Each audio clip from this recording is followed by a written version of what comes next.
Le Buzomètre, ce sont les actus et rumeurs qui ont le plus buzzé sur le site Mac Forever et autour de la communauté Apple. Et bien sûr, comme chaque semaine, c'est notre ami Didier Policani qui s'y colle. À toi, Didier.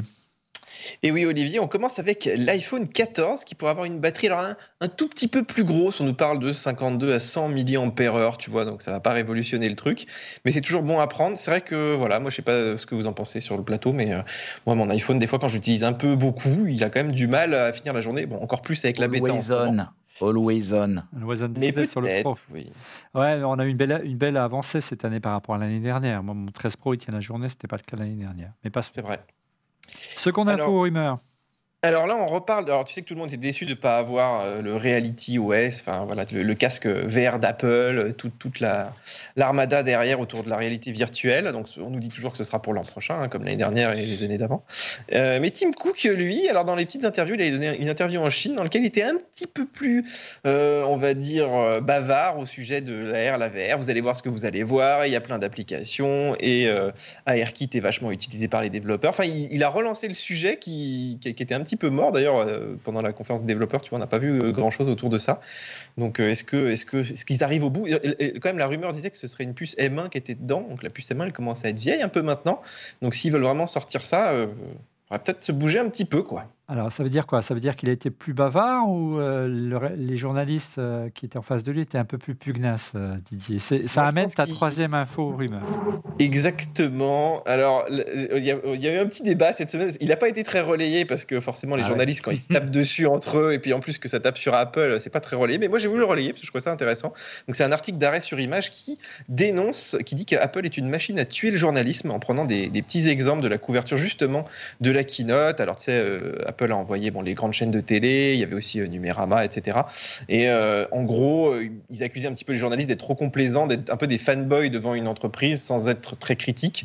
Et puis, d'autant plus que là, il n'y avait pas de vraie keynote. C'est-à-dire que c'est un enregistrement. Donc, on a fait venir des gens en classe affaires, voilà, avec les petits fours, les hôtels de luxe et tout, pour effectivement leur montrer la télé. Et puis, surtout, en fait, ils n'avaient rien d'exclusif. C'est-à-dire qu'ils ne peuvent jamais poser des questions chez Apple. Enfin, nous, c'est du connu, hein, mais c'est vrai que pour les gens qui voient ça d'un œil extérieur, ils se disent, mais quand même, c'est limite. Enfin, tu vois, c'est un peu limite, quoi. Alors, les voyages de presse, ça existe. Hein, il faut quand même préciser que toutes les marques font ça, surtout dans Bien sûr. l'automobile et tout. Donc, voilà, c'est pas Pas vraiment avec nous, nouveau. malheureusement. Mais voilà, après, c'est vrai que, tu vois, là, par exemple, les Mac, on est obligé de les acheter. Enfin, les gens savent pas toujours tout ça. Forcément, quand tu peux toucher les MacBook Air, c'est ce qu'ils ont pu faire quand même là-bas. C'est un atout qui peut être intéressant pour un média. Et aujourd'hui, en fait, Apple a une petite clique de journalistes autour d'elle qui fait de l'audience, effectivement, avec ses petites exclusivités, ses petits voyages un peu tout frais payés. Et c'est pas forcément très bon pour le métier, puisque nous, ce qu'on aimerait quand même, c'est des fois, de temps en temps, poser un peu les questions qui fâchent. Ils reprenaient aussi l'exemple, je ne sais pas si vous avez regardé l'interview de Mouloud Achour dans Click, qui lui a vraiment servi la soupe. Enfin, il n'y a pas une seule question un petit peu border. Dérangeante. Voilà, on parle de confidentialité, mais on ne parle pas de l'accord de plusieurs milliards avec Google pour le mettre par défaut dans iOS. Enfin, tout un tas de sujets comme ça qu'il aurait pu aborder malgré tout.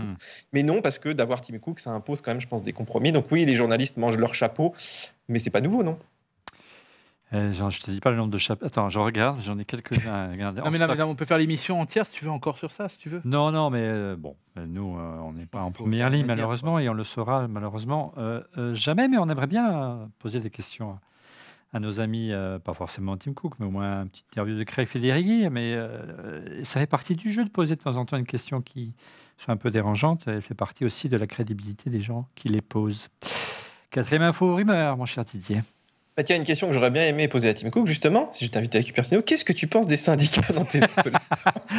Je ne sais pas s'il aurait mangé son chapeau, justement. Mais je pense qu'il peut répondre à tous ces trucs. Évidemment, Enfin, mais évidemment. Ils sont habitués quand même à voir ça. Mais ils ne veulent même pas entendre la question, en fait. C'est ça, alors, je mettrais quand même un bémol. Alors, on refait le Mac de manière générale, hein, mais de manière générale dans ce métier, toutes les personnes à responsabilité dans ce métier, que ce soit un homme politique, que ce soit un chef d'entreprise, demandent les questions à l'avance. Tous. Et demandent parfois même à relire le papier ou à voir le cut de les émissions. On ne vous le dit pas, mais c'est une vérité. Tout le monde ne l'accepte pas, et c'est tant mieux dans ce métier, mais sachez-le. Donc, ce n'est pas propre à Apple. Mais bon, là, Apple, on ne risque pas de demander le cut, vu que c'est bien balisé en amont. Mais voilà, c'est aussi une tendance, malheureusement, de ce métier. Et c'est un métier aussi qui souffre énormément. Hein. Le métier de journaliste n'est plus aussi valorisant qu'autrefois. Il y a une vraie précarité du métier de journaliste aujourd'hui. Et je peux comprendre que ça soit compliqué. Voilà. Alors, je continue. C'était une petite parenthèse, c'est important. Voilà, et donc on termine avec ce syndicat. Donc, premier syndicat dans un Apple Store aux États-Unis, c'est à Baltimore. Voilà, donc Apple est, je pense, pas très contente derrière, parce qu'ils sont pas habitués du tout aux US. Ah C'est oui. vraiment, ils sont pas du tout cette culture syndicaliste comme chez nous. On va voir sur quoi ça débouche, mais c'est intéressant, tu vois. Ils se mettent à avoir des problématiques de très grandes boîtes qu'ils n'avaient pas trop jusque-là. Donc voilà. Allez, dernière info ou rumeur, puisque c'est pas encore confirmé par Apple, puisqu'ils ne donnent pas de chiffre de vente. Il y aurait presque autant d'AirTag que de Français, c'est ça? Tu vois, ce serait une question à poser à Tim Cook, c'est à combien t'as vendu d'AirTag aussi? Et il te dirait peut-être 55 millions, ce qui est vraiment pas mal. Ah bah Donc, oui. ouais, c'est vrai. Enfin, moi, j'en vois quand même pas mal autour de moi. Alors, c'est marrant, les gens en mettent vachement sur, évidemment, sur les. En fait, ils s'en servent de tracker pour leurs affaires, leurs bagages, beaucoup dans les aéroports, et beaucoup sur les gamins. Moi, autour de moi, ils en mettent tous dans les cartables et tout, c'est rigolo. Alors que Tim Cook te dit non, la vie privée, attention, les amis, c'est pas pour suivre les gens, mais tout le monde fait ça. Mais c'est ça qui est sympa. Allez, gros plan à présent. Mais on les aime bien, on les adore, hein. Le